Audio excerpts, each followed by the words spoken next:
Hi welcome to T2G health channel.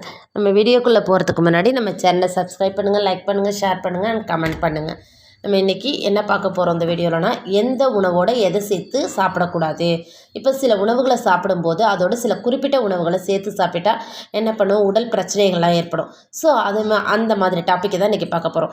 இப்போ அசைவ உணவு சாப்பிடுவோம். அந்த அசைவ உணவோட எதை சாப்பிட்லாம், எதை தவிர்க்கலாம் அப்படிங்கிறத பற்றி தான் பார்க்க போகிறோம். இப்போ பழந்தமிழர்களோட விருந்தோம்பலில் முக்கிய இடம் பிடிக்கிறது. இன்றைக்கும் கூட விருந்து அப்படின்னா ஊரையே கூட்டுறது அசைவ உணவாக தான் இருக்குது. வாய்க்கு ருசியாக உண்ண அசைவ உணவுடன் சுவைக்காக ஏதேதோ உணவுகளை சேர்த்து சாப்பிட்றது அப்படிங்கிறது இன்றைக்கி வழக்கமாகிடுச்சு.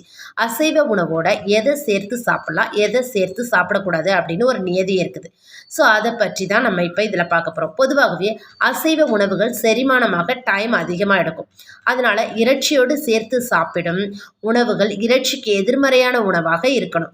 எளிதில் செரிமானம் ஆகாத உணவுடன் சேர்த்து சாப்பிடக்கூடிய உணவுகள் கடினமான உணவை எளிதாக ஜீரணிக்கும் சக்தி கொண்டதாக இருக்கணும். இப்போது ஃபார் எக்ஸாம்பிள், இப்போது என்னென்ன உணவுகள் அதெல்லாம் இறைச்சியோட சாப்பிடக்கூடாது அப்படிங்கிறத பற்றி நம்ம இப்போ பார்க்கலாம். இறைச்சியோட தேன் சேர்த்து சாப்பிட்டா என்னாகும்? சுத்தமான தேனோட இறைச்சியை சேர்த்து சாப்பிடவே கூடாது. இப்படி சாப்பிட்றதுனால தேன் உணவை நச்சுத்தன்மை கொண்டதாக மாற்றிடும். இந்த காம்பினேஷன் ஆயுர்வேதத்தில் ஆம விஷம் அப்படின்னு சொல்லுவாங்க. இது மூளையோட செயல்பாட்டிலையும் பாதிப்பை ஏற்படுத்தும். ஸோ அதனால் இனிமேல் நான்வெஜ்ஜில் இறைச்சி சாப்பிடும்போது தேனை சேர்த்து யாரும் சாப்பிடாதீங்க. அடுத்தது முள்ளங்கி. இப்போ வேக வைத்த முள்ளங்கியோட அசைவ உணவை சேர்த்து சாப்பிடக்கூடாது. நிறைய பேர் என்ன செய்வாங்க, இப்போ மட்டன் சமைக்கும்போது அதில் முள்ளங்கியை வெட்டி போடுவாங்க. ஸோ முள்ளங்கி இறைச்சியில் இருக்கக்கூடிய புரத ஊட்டச்சத்து அதிகரிப்பதால் அதில் உற்பத்தியாகும் ரத்தம் நச்சுத்தன்மை உடையதாக மாற வாய்ப்பை ஏற்படுத்தும்.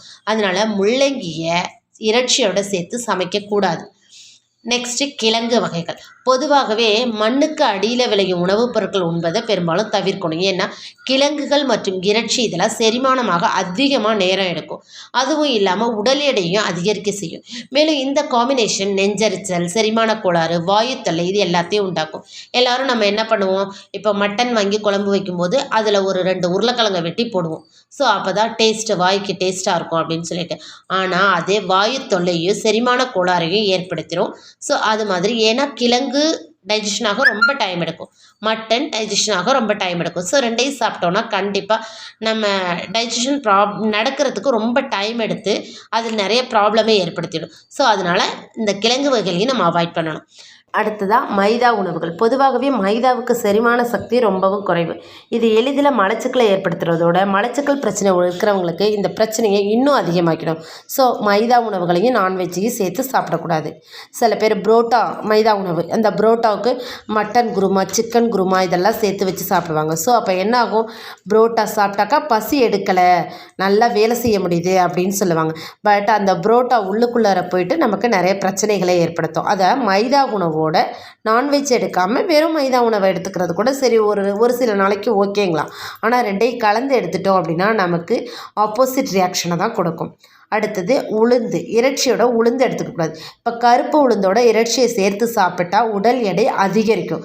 செரிமானத்தில் சிரமத்தை ஏற்படுத்துறதோட வயிறு கோளாறு, குமட்டல், வாந்தி, படப்படப்பு இதெல்லாம் ஏற்படும். ஸோ இது 2ஐயும் சேர்த்து எடுத்துக்கக்கூடாது. அடுத்தது பயறு. முளைக்கட்டிய பயறு மற்றும் இறைச்சியில் புரதம் அதிக அளவு இருக்குது.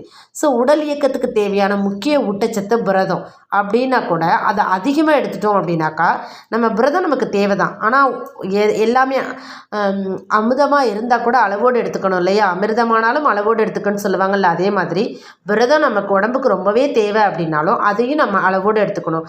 அளவுக்கு அதிகமாக போனால் மூட்டு வலி ஏற்படும், உடல் மதன்னு இருக்கும், உற்சாகத்தை இழந்துருவோம். ஸோ இந்த மாதிரி நிறைய விஷயங்கள் அதில் நடக்கும். நெக்ஸ்ட்டு தானியங்கள். இப்போ தானியங்களோடு சேர்த்து நான்வெஜ் சாப்பிட்றதுனால நம்ம உடலில் தேவைக்கு அதிகமான எனர்ஜி கிடைக்கும். இப்போ நமக்கு ஓரளவு தான் எனர்ஜி தேவை, அதை விட அதிகமான எனர்ஜி இருந்ததுன்னா என்னாகும், இப்போ நம்ம என்னாகும், ரொம்ப எனர்ஜி வந்துச்சுன்னா நம்ம காலை வெயிலில் போக முடியாது. ஸோ காலையில் எழுந்திரிக்க முடியாது. இதனால் யூரிக் ஆசிட் அதிகரிக்கும். அப்போ என்னாகும், கிட்னி ஸ்டோன் வர சான்சஸ் இருக்குது. ஸோ தானியங்களையும் அசைவ உணவோட அதிகம் சேர்த்துக்கக்கூடாது.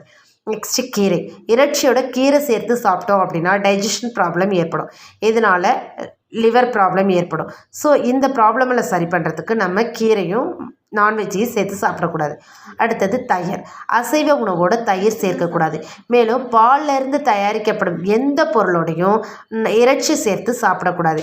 தயிரோட இறைச்சி சேர்த்து சாப்பிட்றதுனால உருவாகும் ரத்தம் சுத்தமாக இருக்காது. அது ஸ்கின் ப்ராப்ளமே ஏற்படுத்தும்.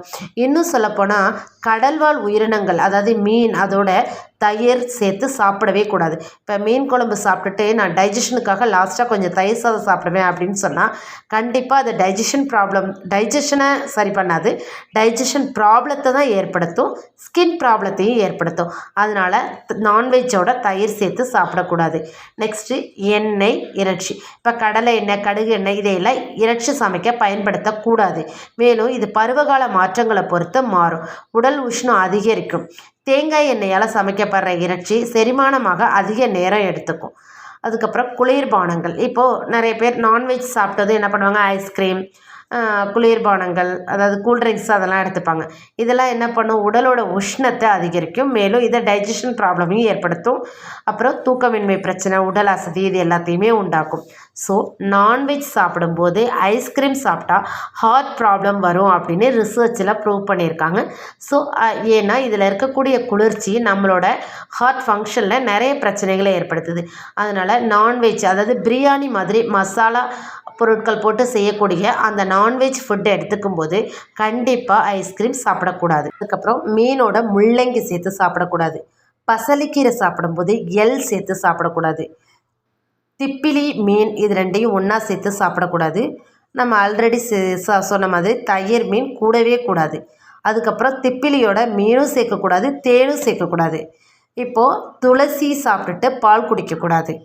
தேன், நெய் கண்டிப்பாக சேர்க்கக்கூடாது. பாலோட புளிப்பான பொருட்கள் எதையும் சேர்த்து சாப்பிடக்கூடாது. மோர் குடித்ததுக்கப்புறம் வாழைப்பழம் சாப்பிடக்கூடாது. இறைச்சி விளக்கெண்ணெயில் செய்யக்கூடாது. அதுக்கப்புறம் முள்ளங்கி பாலும் சேர்த்து சாப்பிடக்கூடாது. அகத்திக்கீரை சாப்பிட்டு ஆல்கஹால் சாப்பிடக்கூடாது. இந்த மாதிரி பொருட்களை எல்லாம் சாப்பிட்டாங்க அப்படின்னா எதிரெதிர் உணவுப் பொருட்கள் செய்கிறதுனால இது ரெண்டும் ஒன்றா சேர்ந்து உடல்நிலையில் பல பிரச்சனைகளை ஏற்படுத்தும். ஆரோக்கியமான உடலை சீரழித்து பெரும் பாதிப்பை இதெல்லாம் ஏற்படுத்தும். இது மாதிரி ஆப்போசிட் ஃபுட்டை எடுத்துக்கிட்டோம் அப்படின்னா ஓகே. ஆப்போசிட் ஃபுட்டை பற்றி சொல்கிறீங்க, இப்போ என்ன தான் சாப்பிட்றது நான்வெஜ்ஜோட அப்படின்னாக்கா இறைச்சியை நல்லெண்ணெயில் சமைச்சு சாப்பிடலாம், எதுவும் ப்ராப்ளம் இல்லை. இறைச்சியை பப்பாளிக்காயோடு சேர்த்து சாப்பிட்லாம். ஏன்னா இறைச்சியை மிருதுவாக மாற்றும் தன்மை பப்பாளிக்கு உண்டு. அதே மாதிரி அசைவ உணவுக்கு பிறகு எலுமிச்சை சாறு குடிக்கலாம். ஏன்னா எலுமிச்சைப்பழம் டைஜஷன் ப்ராப்ளமை சரி பண்ணும். அதுக்கப்புறம் நான்வெஜ் சாப்பிட்றதுக்கு முன்னாடியோ இல்லை சாப்பிட்ட பிறகோ அஷ்டசூரணம் அப்படின்னு சூரணம் நாட்டு மருந்து கடைகளில் கிடைக்கும், அதை சாப்பிட்லாம். இது நான்வெஜ்ஜை ரொம்ப ஃபாஸ்ட்டாக டைஜஸ்ட் பண்ணுறதுக்கு ரொம்ப ஹெல்ப் பண்ணும் இந்த அஷ்டசூரணம். ஸோ இந்த அஷ்டசூரணம் எடுத்துக்கலாம். நெக்ஸ்ட்டு பெருஞ்சீரகம் இல்லைன்னா பெருஞ்சீரக வாட்டர், இதை நம்ம நான்வெஜ் சாப்பிட்ட பிறகு சாப்பிட்லாம்.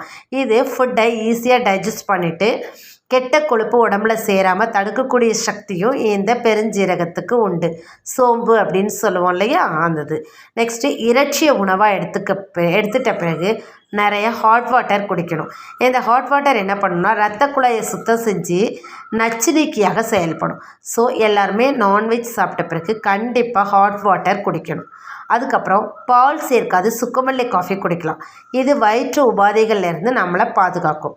அதுக்கப்புறம் இறைச்சியோட வெறும் வெங்காயம் சேர்த்து சாப்பிட்லாம். தயிரோடு கலந்து ராய்த்தா போல் சாப்பிடக்கூடாது.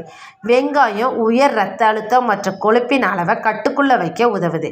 அதுக்கப்புறம் இறைச்சி உணவோடு சேர்த்து எடுத்துக்கொள்ளப்படும் இஞ்சி மற்றும் இந்துப்பு நொதிகளின் சிறப்பை அதிகரிக்கிறதோட செரிமான தன்மையும் அதிகரிக்கும், நச்சுத்தன்மையை குறைச்சிடும்.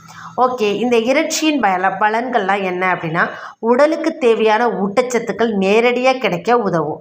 மனித உடலின் எலும்பு மற்றும் தசைகள் வலுப்பெற இந்த இறைச்சி உதவும். யாருக்கு எப்போ இறைச்சி சாப்பிடக்கூடாது அப்படின்னா எல்லாருமே நைட் டைமில் இறைச்சி சாப்பிடக்கூடாது. ஹார்ட் பேஷண்ட், சுகர் பேஷண்ட், உயர் ரத்த அழுத்தம் இருக்கிறவங்க இவங்கெல்லாம் இறைச்சியை லிமிட்டடாக எடுத்துக்கணும். முதல் நாள் செஞ்ச அந்த இறைச்சியை ஃப்ரிட்ஜில் வச்சுட்டு மறுநாள் அதை சூடு பண்ணி பயன்படுத்தக்கூடாது. முதல் நாள் செய்த அசைவ உணவை மறுநாள் சூடு செஞ்சு சாப்பிட்டோம் அப்படின்னா அது ஃபுட் பாய்சனாக மாறிடும். ஸோ இதையெல்லாம் நம்ம அவாய்ட் பண்ணோம் அப்படின்னாக்கா நீண்ட நாள் ஆரோக்கியமான உடம்போடு நம்ம வாழ முடியும். தேங்க்யூ ஃபார் யுவர் வாட்சிங்.